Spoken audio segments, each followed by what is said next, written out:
Hey buddy, watch this.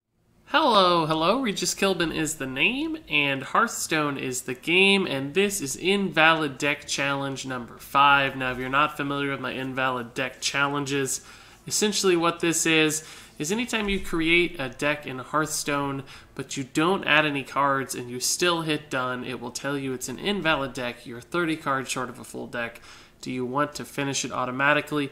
Normal people would hit no, but I am going to hit yes, and the Hearthstone gods will give us 30 randomly chosen cards that typically aren't very good, and then we'll try to win a game with this deck in 3 attempts, with one small caveat that we can swap out any 3 cards of our choice to give the deck a fighting chance. So let's go ahead and take a look at our invalid deck. This time around it's Hunter, and this is what it looks like. Here are our 30 cards. Pretty interesting set. I see at least a couple legendaries and good cards along the way. That's not too bad.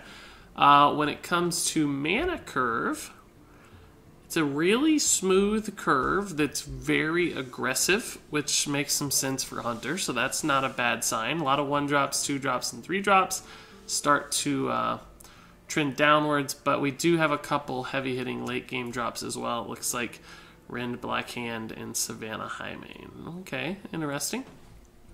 So I like the curve as far as Hunter is concerned. You do want to play pretty aggressively most of the time to complement your hero power, which helps you rush down opponents' health totals.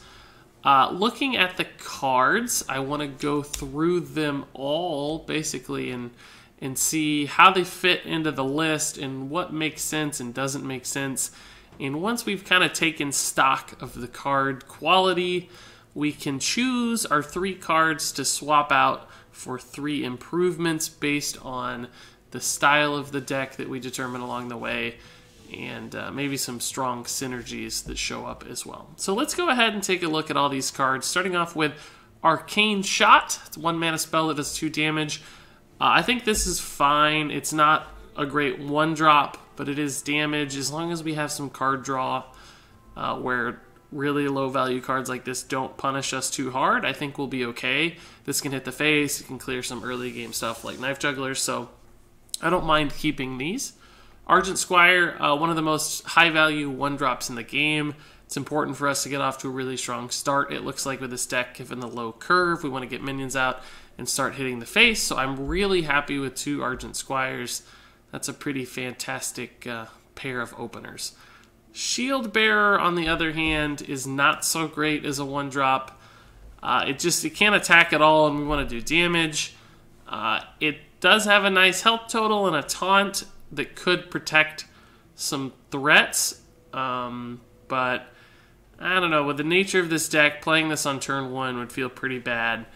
And since we have so many 1-drops as well, we need to increase either the card cost on average or find some card draw as well, just to ensure that we don't run out of cards right away just playing 1-drop after 1-drop. So Shield Bearer is definitely already on my watch list to remove. Stone Tusk Boar, not the best 1-drop, but it does have Beast synergy with Hunter, so we'll keep an eye out for that and see if that makes sense. And, you know, charging 1-mana minion, or 1-attack minion, it can do 1 attack, right, instantly, so that's actually not too bad. I feel like I just accidentally clicked off a card, but I guess not, I just went to the page here. Up next, Young Dragonhawk, another 1-mana beast with Wind Fury this time. Not that Wind Fury is useful, because it just dies so easily that it rarely ever gets to attack twice. It's not the worst just because of Beast Synergy and the potential to do 2 damage. If we had a way to buff our cards, something like, for instance, a Houndmaster could really make Stone Tusk Boar and Young Dragonhawk much bigger threats, so we might consider adding some Houndmasters into this list. Just to make these cards better, because we can't afford to just drop all of these 1-drops. We only get to swap 3 cards, right? So we'll see. Explosive Trap is a fine 2-drop to have. It's good for clearing low minions like the other opponent might have, like Zoo decks or any aggressive deck like Paladin. So that's fine. Feign Death, trigger all death rattles on your minions. Feign Death in general is just a little bit of a slow card. It costs 2 mana to do something that's typically rather passive. So I don't really think it fits the style of our deck as we've seen so far. But let's go ahead and take a look at our death rattles. We have a Death Lord that has a terrible death rattle. So we don't want that to proc at all. That would be awful. Beyond that, we have Sludge Belcher. That would be okay. And Savannah Highmane would be great. So we do have a couple cards that benefit from the Feign Death, so that might make it worth it. We just can't cast it while Death Lord's on the board. Freezing Trap's a great tempo card. We might be able to stall out a really big threat from an opponent or just get up on the board early, so I like that. Quick Shot's a fantastic card. Just 3 damage is great for 2 mana, so it might be the killing blow. It might clear a minion. And since we have such a low curve, the card draw aspect of this might even come into play, because I think there's a decent chance we'll have an empty hand from time to time and be able to get an extra card with a Quick Shot. Snake Trap, another good trap. It's interesting we got really the 3 best traps for Hunter in our deck. It's pretty good. Just helps us develop minions and punish opponents who trade. Ironbeak Owl, great beast. Silence is fantastic when you're looking to hit the face a lot because you can move through a taunt. We might also actually be able to silence our Death Lord. That's a pretty interesting synergy. I like this card. It just has so much utility. It's a great card all around. Scavenging Hyena. Pretty promising card. It can become really threatening for a 2-drop, which is nice because it forces removal from your opponent. And we do have so many different kinds of beasts in this deck that it could get value. Stone Tusk Boar actually gets better with Scavenging Hyena because you can guarantee that it will die and buff your Hyena, like for 3 mana. That's pretty fantastic. Eaglehorn Bow, fantastic card all around, good damage. We have a lot of secrets too, so we may be able to get some extra value out of Eaglehorn Bow with some new charges of durability when a secret procs. Brand Bronzebeard, solid 3-drop, just good stats with a deck like this and an Invalid deck challenge. Any solid stats are good. He also has a really strong effect. As far as battle cries are concerned, Ironbeak Owl has a battle cry, but it doesn't work with Bran. Metaltooth Leaper has a battle cry, but we don't really have any mechs to benefit from that. Razorfin Hunter has a solid battle cry. Stablemaster has a good battle cry. Core Rager has a pretty neat battle cry. Dark Iron, Twilight. We have some great battle cries, actually. Even Lothab. Okay. Bran will work. That's going to be solid. Death Lord, traditionally seen as a very defensive card, just because it's a 2/8 taunt. But it really can work in aggressive decks as well, just because it's so hard for your opponents to remove. And it can just hit them for 2 over and over again, or protect bigger threats like a Scavenging Hyena, for instance. So I don't actually mind Death Lord. Plus, if you're in a face race type deck like this one, when they get a minion for free, you can just ignore that a lot of the time because you're just trying to kill them. So unless it's like a taunt or something insanely good, you don't really mind that Death Lord pulls a card for them. Metaltooth Leaper, give your other mechs +2 attack. I don't think we have a single mech in this deck. No, not a single mech. So it's a 3 mana 3/3, which isn't great, but we might just keep it because it's a solid minion to play on curve. Razorfin Hunter, basic card, really not too bad. It's 2 bodies, one of which is actually a beast as well. Decent stats for the cost. Underrated basic card. I'm not too sad to see it. Stablemaster, a little bit awkward body with the 2 health. It dies pretty easily for a 3-drop. But given how many beasts we have and stuff we can do with beasts, I don't mind it necessarily. It might allow a Scavenging Hyena that has 6 attack to trade up into something and survive. So that could be a fun card. Core Rager, not the best card that Hunter has available, just because 4/4 for 4 isn't particularly exciting. Now the battle cry, of course, is very rewarding when it hits, But the unfortunate part is that when it tends to hit, you're very far behind because that means you don't have any cards. So it's kind of like a last-ditch effort and just doesn't really fit all that well as a 4-drop. That said, it's fine. It's a beast. We've got 2 of them. We'll make it work. Who knows, with Bran, it could turn into a 10-10 just like that. Dark Iron Dwarf, solid 4-drop, allows you to trade up. Since you do have so many like low-cost minions, it could be really fun, particularly with like a young Dragonhawk. It could give it 3 attack to do 6 total damage. It could make a Stone Tusk Boar essentially like a Dark Bomb that just hits for 3. So there's some cool stuff Dark Iron Dwarf can do. Twilight Drake probably won't be very good just because we'll never have enough cards to give it health, but it does synergize with Bran, which means the health buff could be doubled, so it might end up being like a 4-3 that becomes a 4-5, which is fine. Explosive Shot, not fantastic just because we don't really care too much about removal. We want to build minions and hit the face. But it could clear like a Sludge Belcher, so that wouldn't be too bad. Lotheb, fantastic card. Great stats. Helps preserve a board of minions if we have it to deny area of effect removal from our opponents. Sludge Belcher, not amazing in a face deck, but actually serves kind of the same purpose that Deathlord does, in that it tends to stick around and give you a body to work with. It will synergize with our Feigned Death, as we mentioned, and could protect a pretty big threat as well. Savannah Highmane, fantastic card, probably the best card Hunter has as far as I'm concerned. It's a legendary and a rare body. It's fine for this deck to have some late game cards, just like a bomb to drop that might seal the deal. So Highmane fits perfectly in that spot. Ren Blackhand, interesting card, not great on average, I'd say. Certainly designed for dragon decks because you do have to have a dragon to take advantage of the effect. We only have 1 dragon, it looks like, our Twilight Drake. So it's going to be very hard to make that work because we'll have to have the Twilight Drake, they'll have to have a legendary. I think we might end up passing on Rend, even though he's a legendary. It's just so slow and so hard to make work in this deck that I think we'll X him out of the list and replace him. And that's it. That's our list. So right away, I know I'm going to get rid of a Shield Bearer. I'm pretty sure I'm going to get rid of Rend.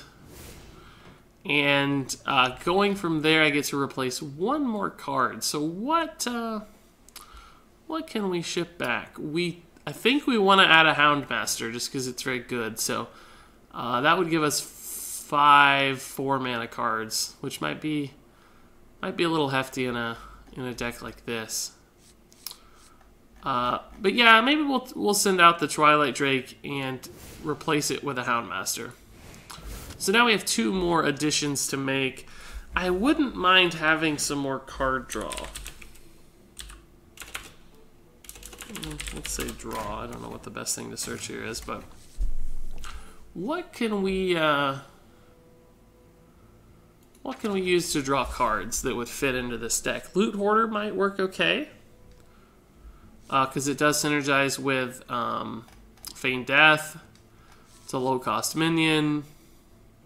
Dies easily, though. That's a little unfortunate. Cult Master would be pretty cool if we got Unleash the Hounds. It also works with Stone Tusk Boar. I could see Cult Master being pretty good. Even Jeeves would be okay. Just because we could unload our hand and plop down Jeeves. This is a tough choice. King's Elec is also solid. But the unfortunate thing is we'd only draw some of the time, and when we did, it would certainly only be a late game card.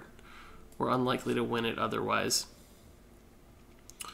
Flare actually wouldn't be too bad, just given the prominence of secrets on the ladder between Paladin and Mage. It's an option as well. It's a little slow, though, is the problem. Actually, Cold Light Oracle would even be too bad, just to totally refill our hand. So this is tough. I think I'd like to have an Unleash the Hounds, just because it's very good with like Scavenging Hyena. It's good with Dark Iron Dwarf, Houndmaster, so many different things. And in that case, I think I'll also add a Cult Master. The problem with Cult Master is that if we get like an Iron Beak and 3 snakes out, we're going to want to hit the face a lot. So trading minions is how Cult Master is rewarded. And we don't have like any late game direct damage. So sacrificing our minions means we probably don't have a way to kill them, which in essence puts us in a bad spot. So I think Cult Master is actually the wrong angle. Maybe Call Pet is good. It would reduce the cost on Savannah Highmane, but that's really it, so it's actually not that great. This is just a really tough choice. Harrison Jones would actually be the worst, and neither would Azure Drake, but we don't have a lot of stuff to benefit from the spell damage. So I guess I'm going to do the King's Elic for card draw and to add one more low drop beast. And then I'm also just considering adding a Dr. Boom to give us another late game threat, and just because Dr. Boom is so ridiculously good in the Invalid deck challenge. In essence, having a bigger minion kind of serves as late game card draw. So yeah, let's just do that, and this will be our Invalid deck. Let's crown this Invalid deck number 5. There you have it. Okay. So actually, let me give you a look at that list. Let you screenshot that bad boy if you'd like to right now. Here's the first half down to Houndmaster, and then from Explosive Shot to Dr. Boom is the final amount. So we're going to take this out onto the ranked ladder. We have 3 tries to win. If we're successful, then we will crown Invalid deck number 5 as a victorious attempt. If we fail, then it will be added to the list of shameful invalid decks. Through the first 4 invalid decks, I believe we've had 3 successful attempts. Is that right? So we're actually on a streak, on a roll. But we'll see how this one does. I think I feel good about it. It's just got a consistent enough curve that we might just steamroll somebody with early game drops, and that's not too bad. Okay, I'm going to be pretty greedy with the mulligans here because I know we have so many different 1-drops. Arcane Shot, of course, is a 1-drop, but it's a reactive one, and we want minions. We want like our Argent Squires and stuff. So we will keep the Quick Shot just because if we do end up with like 3 or 4 1-drops and we burn through it, this can help us refill our hand. It's also just a nice flexible spell. So this will be our mulligan. Snake Trap's an option, but it can be slow to get out on the board. So this is what we wanted. These are a little slow, but this is probably enough to get us rolling. It's also really good against Paladin in general just because it trades into Silverhand Recruits. I'll never tell. It does not trade into that very well. But Quick Shot will probably be a great answer to this. The problem is, if he plays 2 secrets, we may also have to attack with the Argent Squire. But we'll just play on curve and see where we go from here. I would like to save the coin to get this out on turn 3 if I can.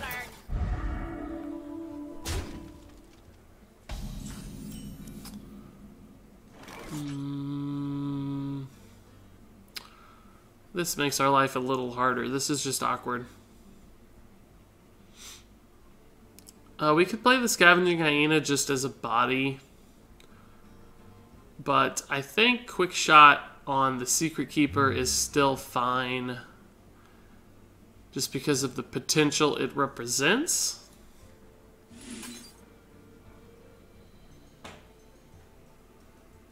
I could also trade shields and Quick Shot, but then this just dies so easily. I'm going to go ahead and do that. I'm not going to do this because then he could kill my Argent Squire more easily this turn. It won't make a difference if he plays Muster for Battle and hits face and wants to kill it. He'll still have to burn the shield here, so there's really no incentive for me to do it first. It's a scary start. I'm glad I used the Quick Shot.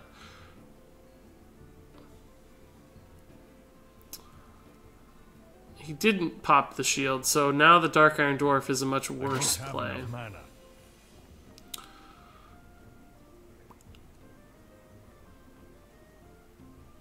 I fight.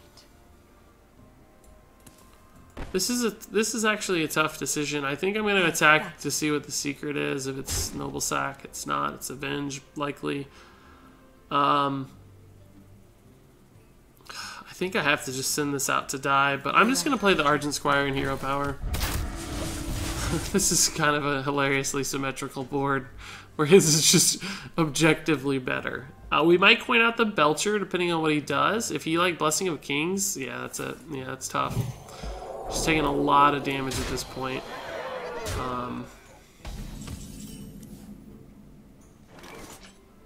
But we'll probably just attack to pop the Divine Shield and coin out the Belcher to slow him down a little bit. I fight.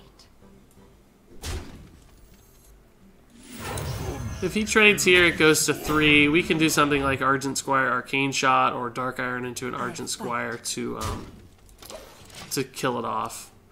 But hopefully both of these have to attack into the Belcher is the goal, so that shield's gone. This one's reduced in health. If he has a bad turn here, like another secret or has to hero power, I think we'll be okay. If he's getting close to a Mysterious Challenger, though, we're probably just too far behind and don't have the right cards to ever recover.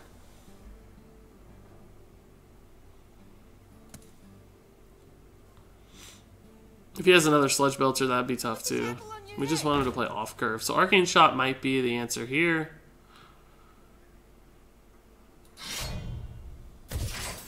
Oh, he kind of messed that up. If I were him, he was trying to get the Divine Shield here, but I don't, or maybe even here. I don't really know what his line of play was, but it actually totally wasted the effect there, because we don't. Actually, I guess we do have to keep the Knife Juggler alive here, because oh man, we could really get burned by this Avenge. Huh. If this Avenge lands here, he's got a 9/5 that I cannot kill. So I need to go here to pop the shield, Arcane Shot on this so that I have the Dark Iron Dwarf to trade here. So I need the Avenge to land on the Knife Juggler. If it doesn't, I'll kill the Knife Juggler, but he'll still have a 9/5 minion that I can't kill, so I fight. that's gonna be tough.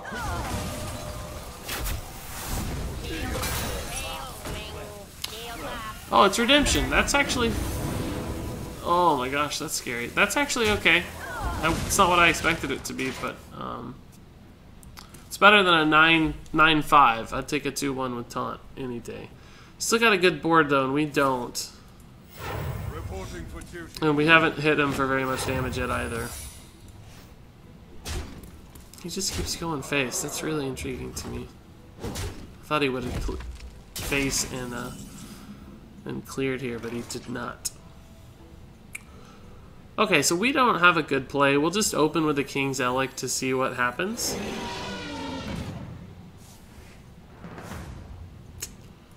That doesn't help us any.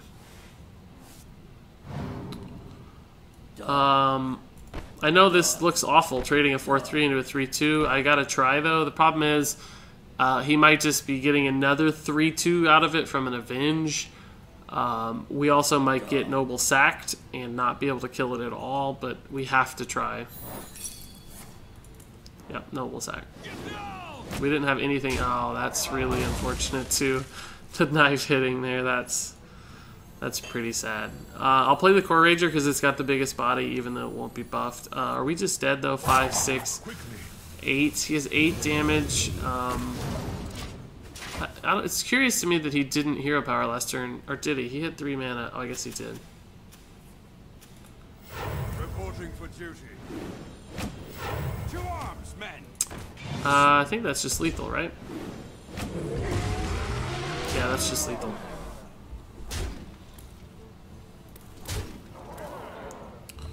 Alright, well, yeah, the right idea going face. He would have given us more time to catch back up. He was out of cards, too. Yeah, see, Feign Death, just, so slow. Okay, 0-1. We'll give it another try. I still think there's hope. I don't think anything went wrong necessarily that game. We're just playing better decks, and nothing broke our way necessarily, so we'll see.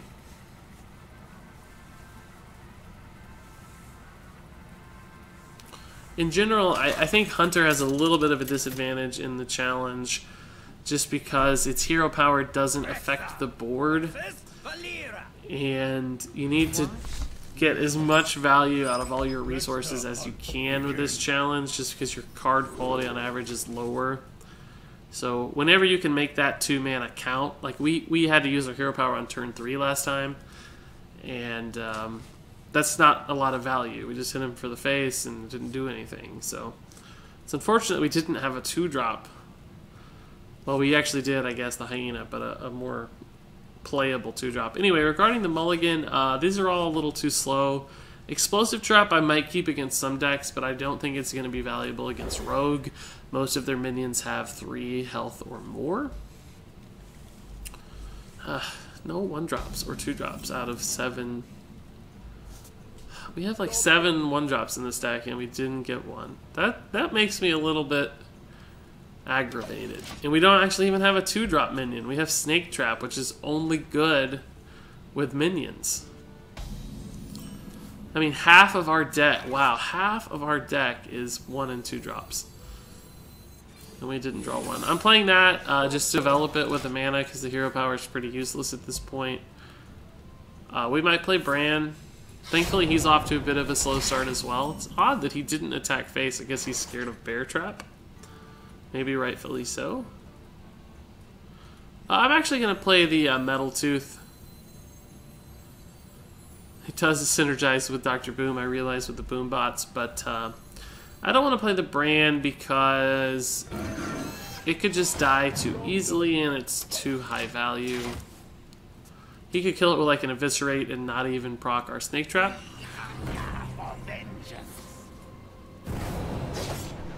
So yeah, Bran would have died, but we would have had some snakes as well. Here, I guess we'll just go ahead and lay out the Deathlord. It's probably going to give us some snakes, which will die to Fan of Knives, but that's going to happen eventually anyway. So this is the best body at this point.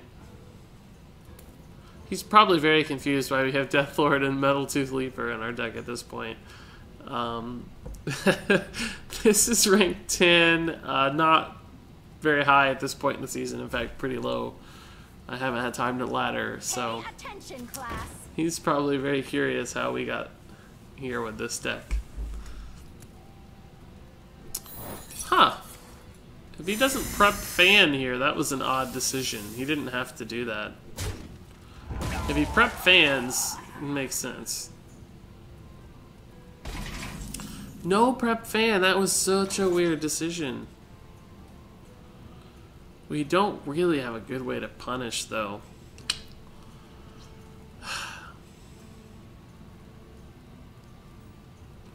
I guess we can keep one of these alive. It's not very good, but it actually might be the best play. Who's a good boy? And this is one of the few things I'm willing to kill instead of going face, just to help us preserve our board.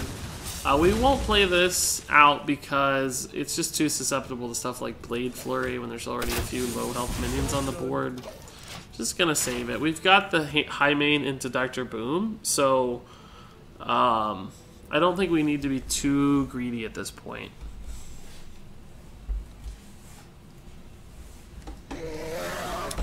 Okay, that's not too bad. This might be bad. Blade Flurry here punishes. Oh, Fan of Knives too. Yeah, I was hoping we'd get that trade, but surprised he didn't prep Fan last turn when we had all the snakes and he had the Violet Teacher. That's so unusual to me.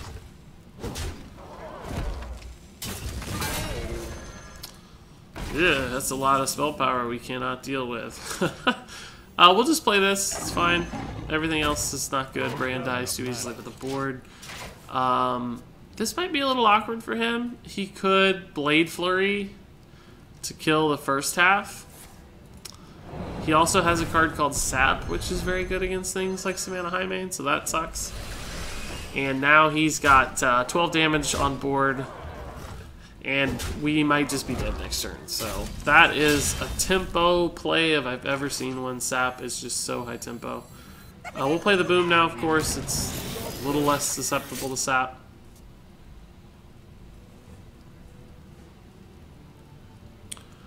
He has at least 12 showing. One Eviscerate. Yeah, we're done.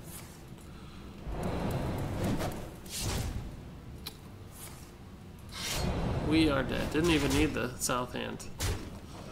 South Sea deck hand. Whatever it's called. Ah, that was rough. That was rough. That prep fan really killed us with the spell power. I wasn't expecting it because he held it. Not that we could have played around it. So we're 0-2. So far, the Invalid deck number 5 Hunter is not only losing, but it's losing in a spectacularly rapid fashion. We have not even competed yet. This is tough. Of course, we haven't gotten our 1 and a 2 and a 3 curve that seems so incredibly likely given the cards in our deck. Okay, Druid, this is intriguing. Oh, man, again, where are the 1-drops at? Okay, 2-drop, that's good, that's good. We'll actually keep the Hyena as well. It's a little susceptible to Keeper of the Grove silences or pings, but I like it because we can actually coin out this or coin out this into this. There are some plays to be made. I wouldn't mind seeing the Stone Tusk board at this point. Argent Squire is awesome too. We'll just do this into this. Explosive Shot's not great, but gotta play what we're working with, right? Razor Fin's awesome too. That's good. We'll probably just stay on curve and save the coin for flexibility.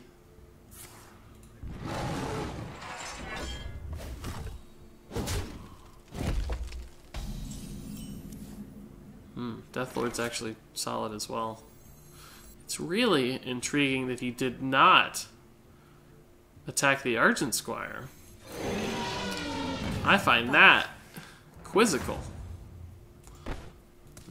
Yeah, that's what happens when you have a lot of 1-drops, right? There are 1-drops on the Joust. Where's the Savannah Highmane on the Joust? Where's the Dr. Boom on the Joust? Yeah, so now he's hitting the Argent Squire. So he must be playing into a swipe now. He just figured he had time. Okay, we could Houndmaster, but that would still just die to swipe. Razorfin is punished by swipe, so maybe we just Deathlord. This punishes the swipe a little bit because it only hits this for 1 or leaves this alive.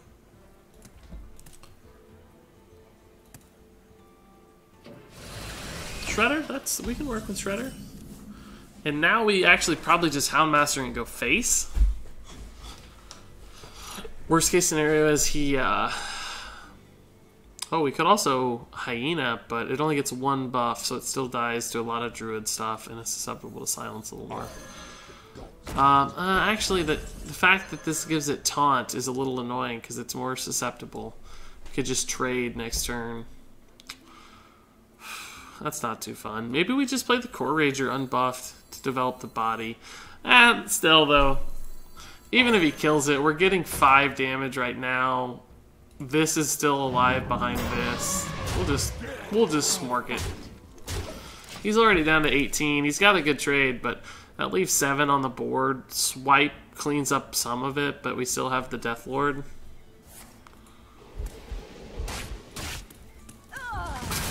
Oh, I wouldn't... Oh, I guess I would have done it that way, probably still. I don't know if that was the best route, though. No, in fact, it wasn't. He should have sacked the Shredder into this guy, swiped this guy, and they'd both be dead. He'd still have a minion up.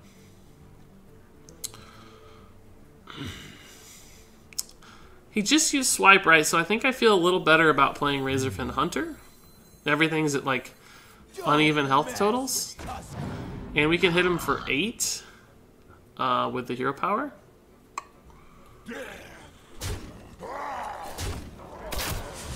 So he's down to 10. This is gonna die. He can't probably get a taunt because his Druid of the Claw will come out as an empty 4/4. His Ancient of War would do the same. Yeah, see, that's not gonna be a taunt. So he has to find a way to deal with this. This gets Keeper of the Grove, and this get. Oh, that's not bad. We still have a beast out. We don't actually. Oh man, I would have probably done that differently, I think.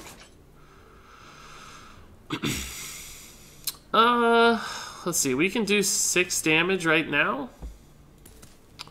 He just used a force, but let's pretend he has Innervate combo anyway. That'd be 14 plus 6 is 20. He'd have 24 with Innervate combo, so we're not actually susceptible to combo just yet. Do I clear with Explosive Shot and play the Snake Trap?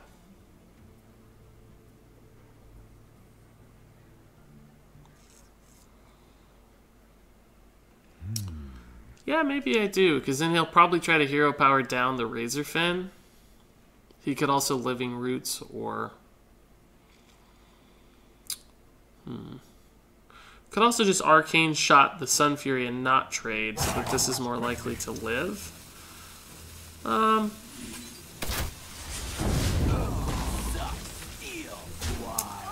gonna do it this way, just in case he wants to hero power that down. He's used a swipe.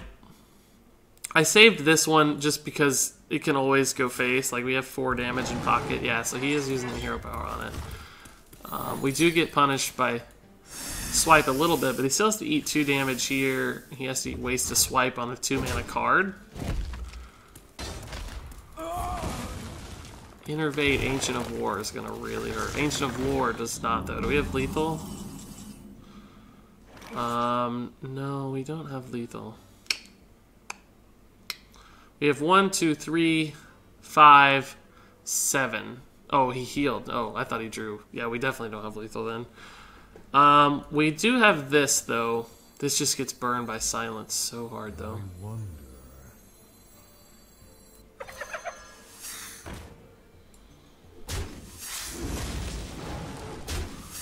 Let's just hope he doesn't have the Keeper of the Grove, folks. We'll save these. These actually work pretty well together next turn. If we got like an Argent Squire, we could... It has to be a 1-mana drop, though, because we'll have 8 mana. These count for 7. If we got a 1-drop, we could do a crazy 10-10 Core Rager. Don't have the Keeper of the Grove. Oh, he doesn't have it. Oh, that's fine. I mean, we're still going to get to keep this alive. Give me a 1-drop. It's not a 1-drop. In fact, these things can't be used together. That's so annoying. I'll play the Bran and probably just hero power. We have to do this, so that's fine. Bran got stuck, but that's fine. I'm going to save both of these. Just because that's damage, and it's better to surprise, and they both can't benefit from the draw a card, or they both can't benefit from being the last card in hand, but we'll just see which one we care more about dependent on what we draw. This could be nuts with Bran up. If he has to hero power that down. Wow. We just win. Cool. Cool, thanks. I'm not even sure we could have attacked. That wasn't green. That looked like it might have been bugged out. The concede might have been the only thing that gave Invalid deck number 5 the win. But there you have it. Invalid deck number 5 is a success. The Hunter manages to win on the back of an 8-5 Scavenging Hyena that somehow a Druid did not have the Keeper of the Grove or the Big Game Hunter to answer. So, pretty fantastic. Let's take one more look at this deck so that you can play it yourself if you'd like. I always encourage you to give it a try. But we do know that it can win on the ranked ladder, so there you have it. Invalid deck number 5. Here's the list. Pretty neat. We didn't actually really take too much advantage of the cards we added. I guess we did use the Houndmaster, so that was pretty nice. We never saw our bow. We never got any brand synergy. We really just kind of won on the back of getting minions out against Druid, which is really one of their weaknesses, is having poor clears. The Deathlord was an MVP, though. That's certainly the case. So there you have it, Invalid deck number 5. Thanks for spending some time playing this crazy deck alongside me. If you have any questions about plays or the Invalid deck challenge in general, feel free to leave them in the comments. Thanks so much for watching, and until next time, game on!